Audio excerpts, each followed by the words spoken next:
All right, guys. So this is episode 2. We had to switch modes here. It used to be Beantown Banter and Bullshit, but we renamed it, trying to get a new face. So we're now the Notorious 508 podcast. And tonight, new season. Basketball's still kind of fresh, but it's baseball now. So who better to come on than my very first basketball coach? I know it doesn't make sense because he looks like he's still 30, for Christ's sake.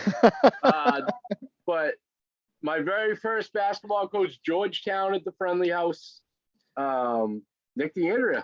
Hey, how are you, Mike? Now, I mean, as my first basketball coach, that's important enough, but I guess you're also the president of the Umpire Association. Yep. I'm president of Worcester Area Baseball Umpires Association and president of the PNJ, Paul and Johnson Senior Youth Baseball League, 16 and 19-year-old summer baseball here in Central Mass. We go as far out as Douglas, down to, and we have 4 teams in Worcester. So it's a lot of baseball.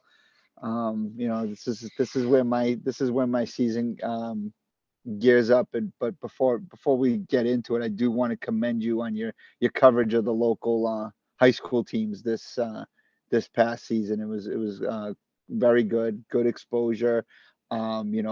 Hats off to Al and North and Diego at South. I've known Diego forever. Yeah. so it's great to see him doing really, really well.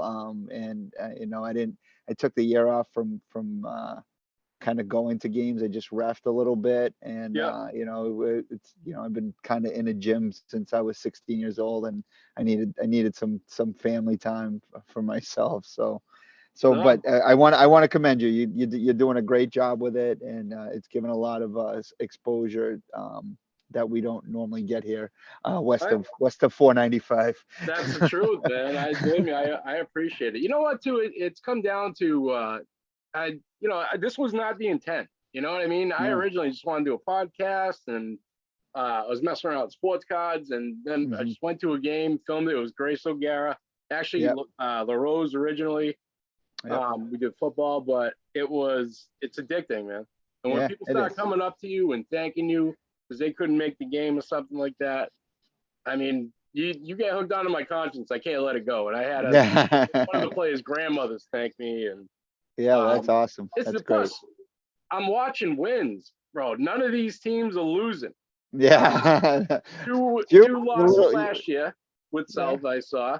Yeah. This year, other than the recent losses, I'm undefeated.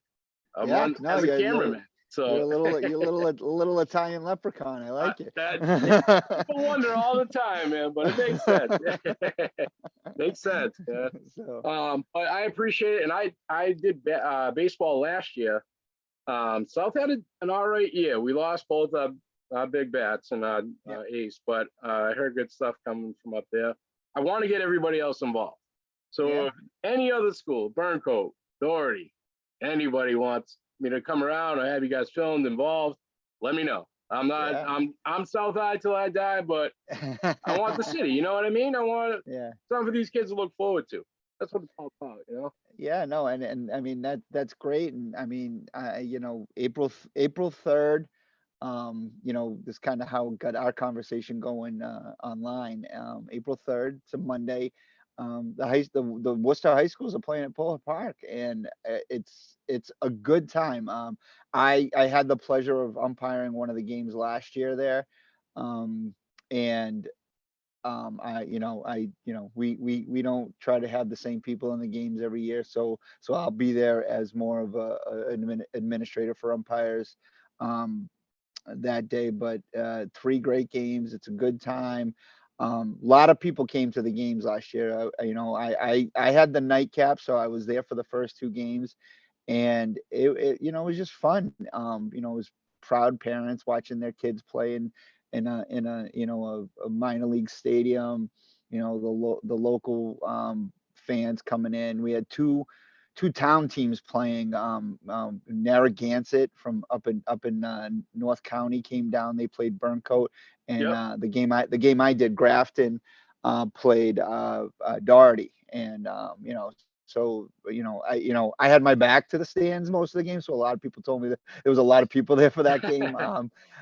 So it was a lot of fun, and it gives the city a lot of exposure, and that was one thing that the Woo Sox did when they came to Worcester, is that they were going to partner with the city, and to see them do it right off the bat, when they were able to. That first year was very, COVID heavy, so it was really Yep. tough to do it then.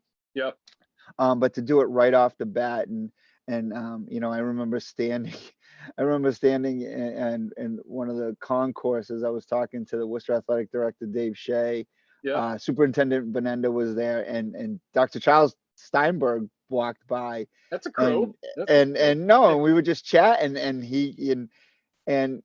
as he started to walk away, he's like, "I like this. Let's do this every year." And the three of us kind of looked at each other. I was like, "I heard it. Did you hear it? Did you hear it?" He heard it. And so it's good that he kept true to his promise, and and I think it'll be good for not just the city, but for those kids. They get to play on a big diamond, which they, in some cases, normally wouldn't. And that's why I really, really enjoy it. So. It was a great experience for them last year. I went South versus North, and Yep.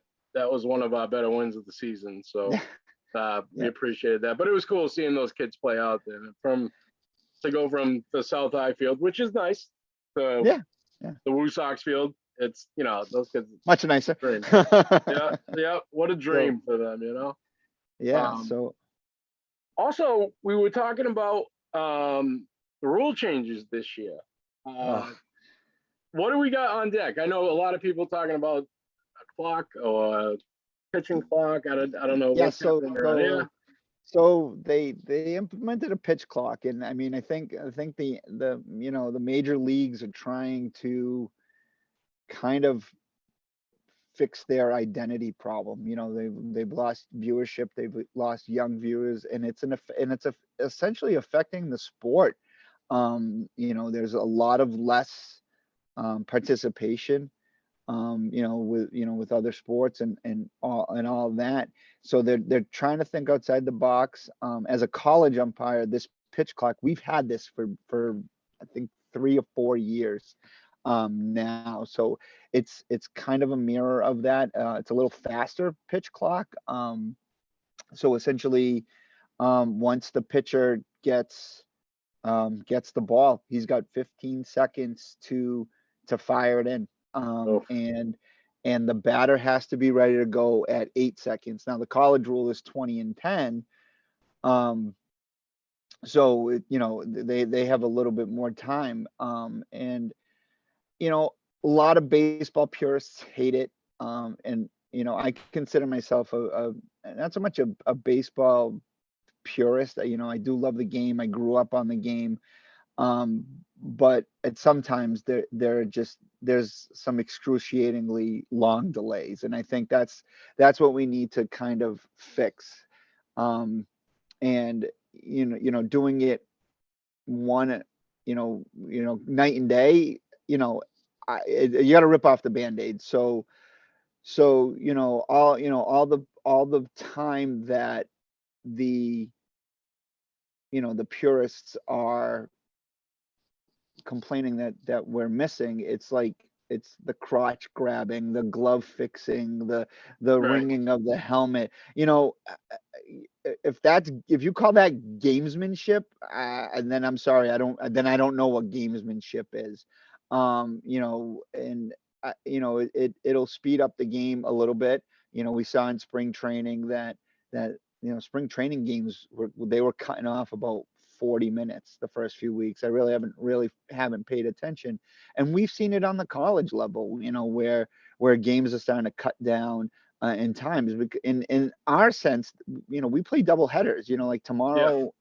tomorrow afternoon, I gotta go to Clark for a double header, and so we start at 1:30, and who knows what time we're going to get out of there. So if we find any way to kind of get our times down, then I'm good for it. Now, I'm not one that's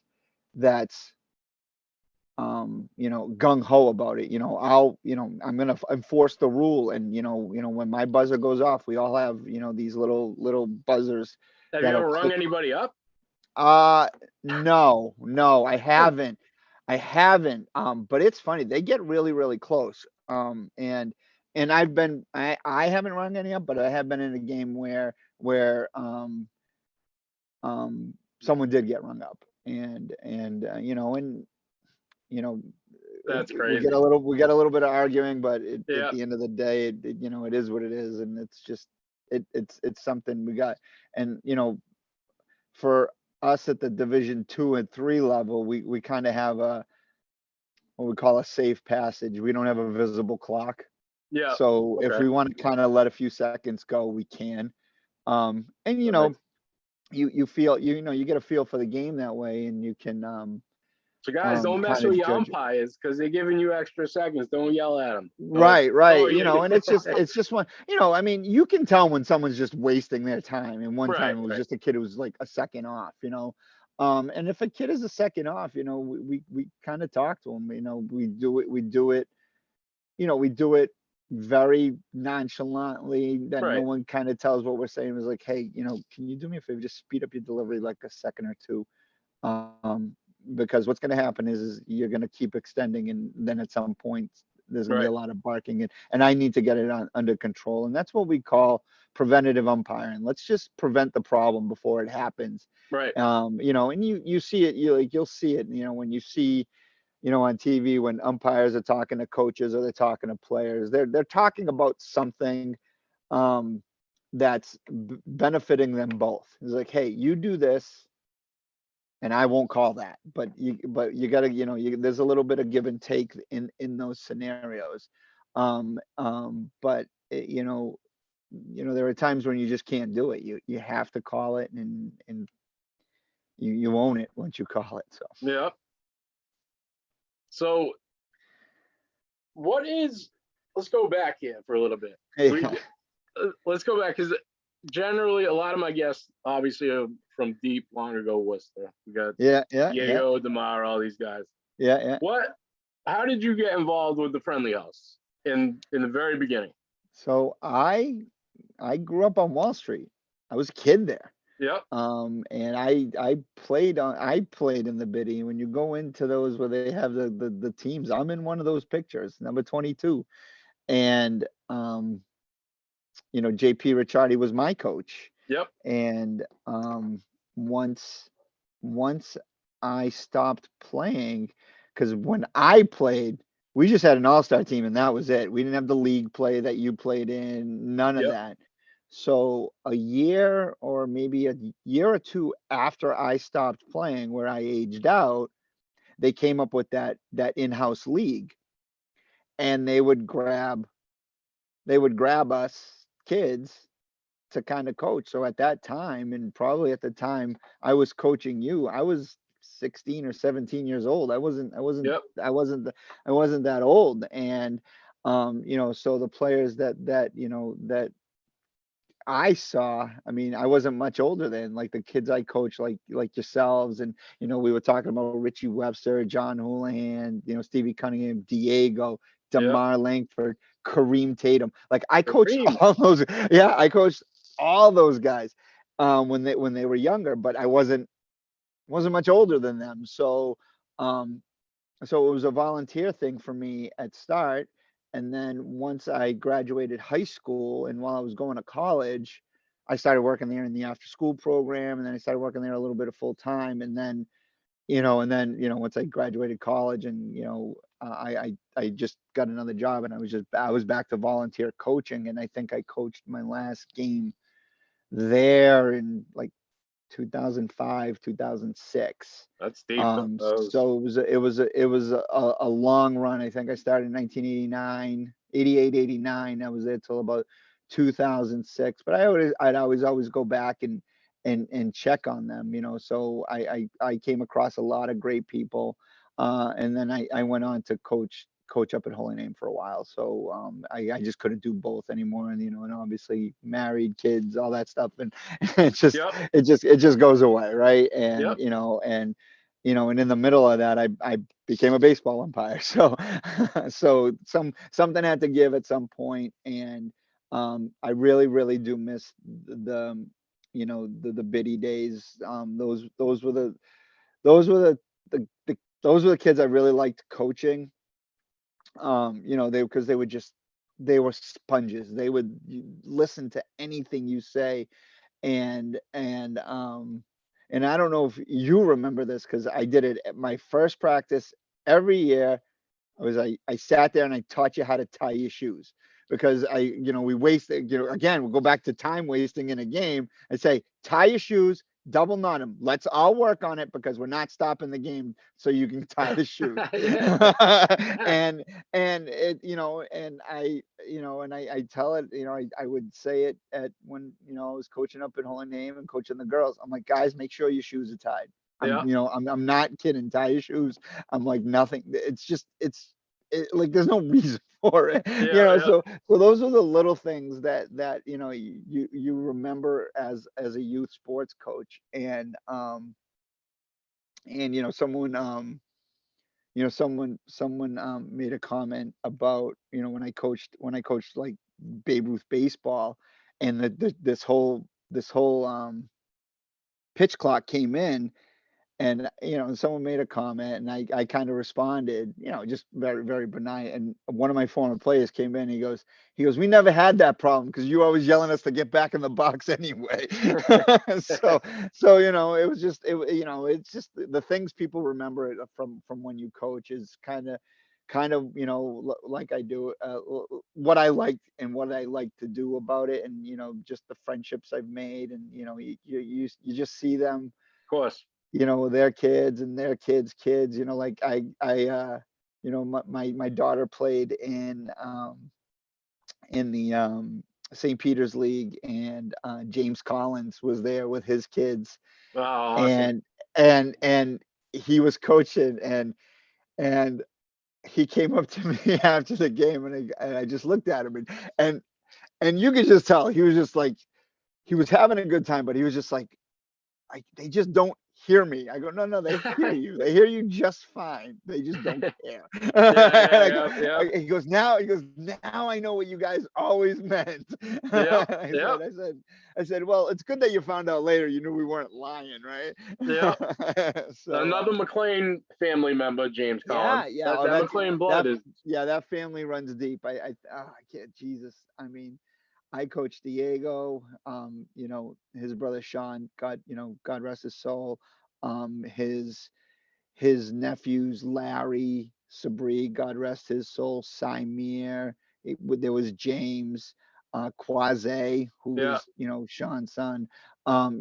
They just all through. I graduated with Diego's brother Jermaine, up at Holy Name. So that family runs deep, and they're a wonderful family. There's like Yep. they're all good. They're it's they're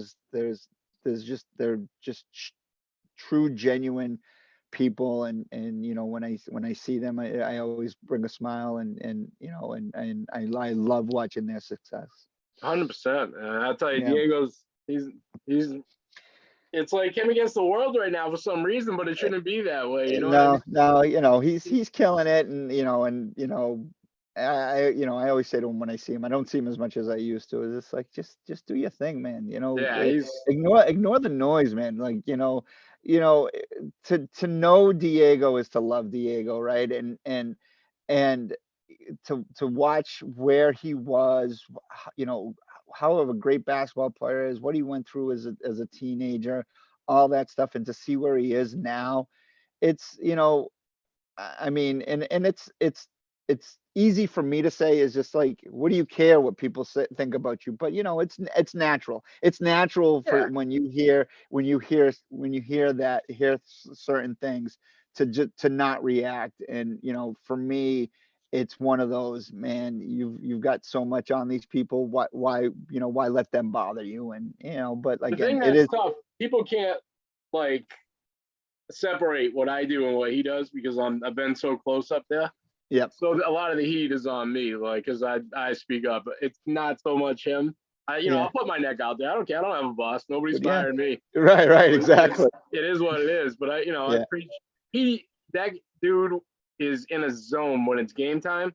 Oh yeah. Oh, he's locked in. But that's how he played too. Like Yeah. he coaches like he played, right? And you can't take it away from him. And and he just locks in. And He good does for not him. allow distractions. Like Yeah. that No. is his And project.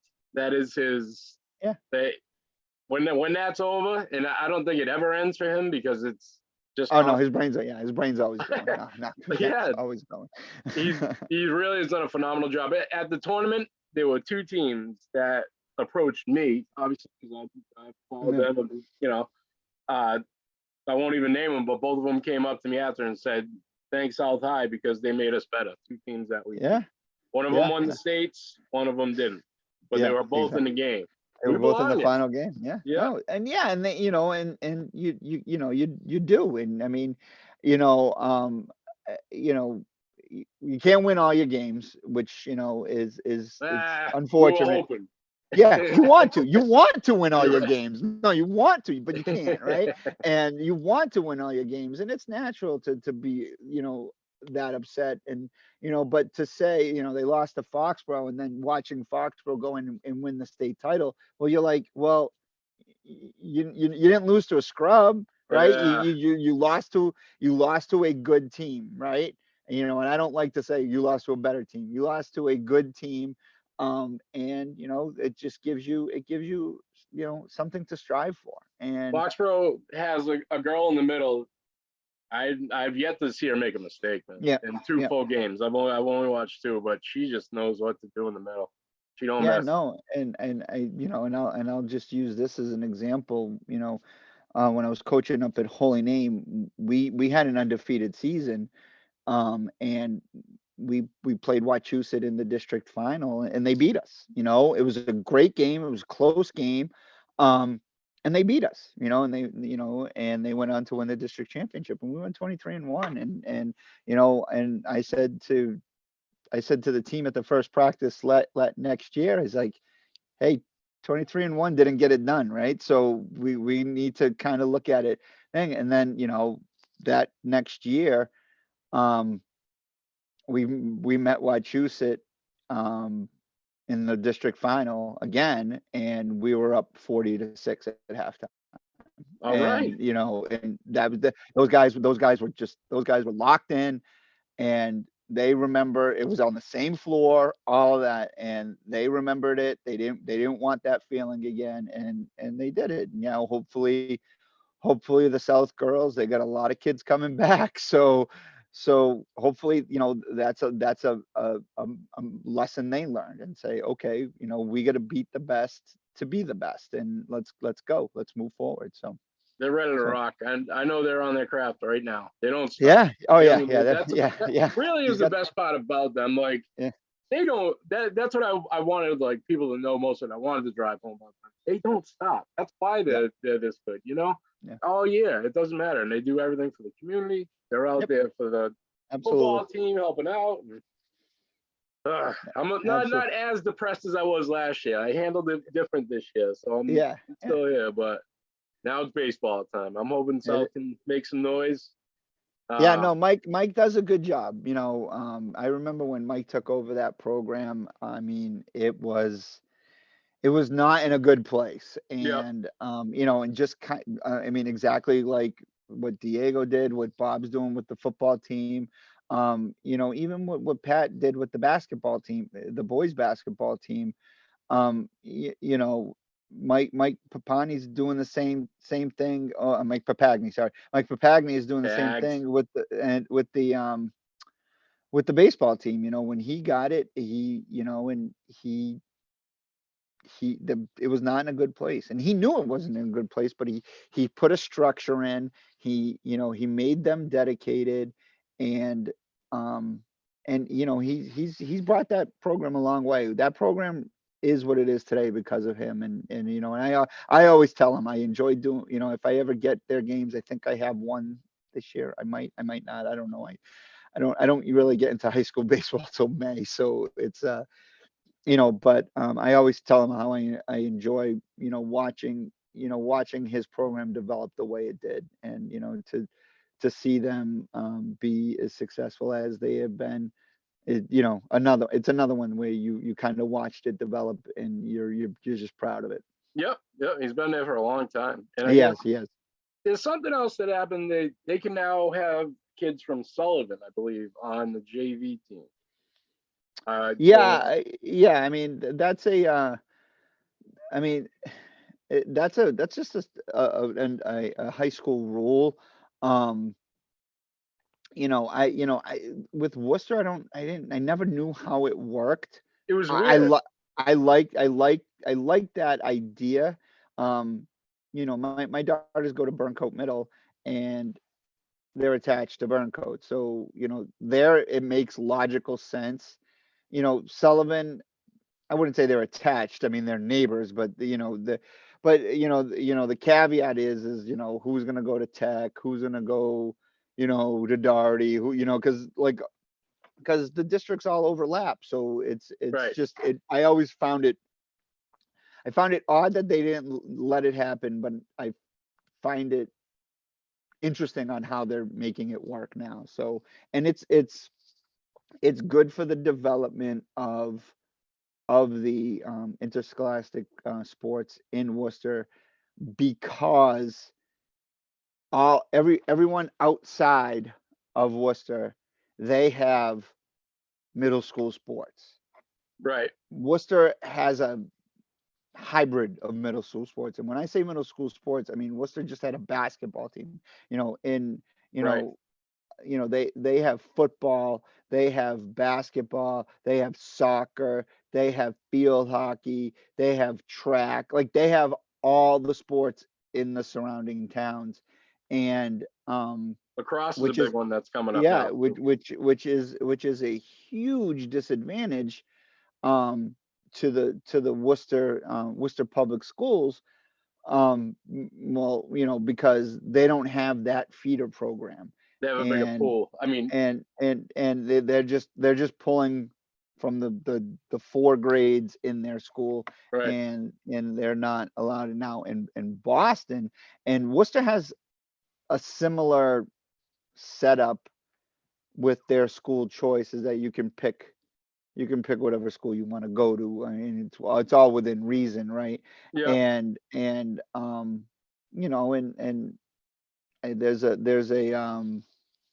there's a book, I forgot what it was called. It was about those Charlestown high school basketball teams that won the state every year. And they tell you how those coaches actively went to the junior high schools and talked to the parents and said, "I want this kid coming to my school." Even though they got to take a bus and two T stops to get to school, it didn't matter. They want this kid playing there. So Right. so, the city dynamic is a little different, because the middle school sports are just so underfunded that they don't get those feeder systems for the high school. So those coaches have to go out and try to figure out how to get those players. And and I That's mean, what I'm kudos talking about. kudos to Al, kudos to Diego, kudos to all those guys for making it work within the system. Yep. I think, Mhm. I who am I? But I think the city hasn't put a lot of money into our sports because they don't believe that we have the talent worth grooming. I mean, North High, Yeah, those kids. I mean, I don't want to say it's a money thing. I just think it's because you're talking, and We only have one athletic director for the city. There should be one in each high school. There's well, no way that I don't know if they have liaisons or anything like they that. They do, used to. but They used to have liaisons. That's, I mean, it's common and uncommon. There's always a hierarchy. Um, I do think there needs to be a little bit more structure, down to the school level, like you stated. Um, I don't have you a know, boss. That's the only reason I can say right? this. Get it? There's, I think there needs to be, I mean, to put all of the scheduling that, I mean, you got to remember, as an AD, you're basically the CEO of Worcester High School He sports, can't. He does a great job. Dave and does a and great oh, job, Dave's but it's awesome. too Dave much. It is, it's a lot, and, hopefully he's gonna get some help in there. One thing that I do think the athletic department needs to do, and this is where you played a great role, is the promotion of the games and all that, and, with, I remember at South, they used to have like a TV class at South, and I Yes. don't know if I don't know if they still have that or not, but like live streams of games, have each school figure it out, do a broadcast, all that stuff, I'll bet more more people watched the game lot on streaming on Sunday than went to the game, and I Of course. was one of them. I was one of them. I just couldn't get up to Lowell.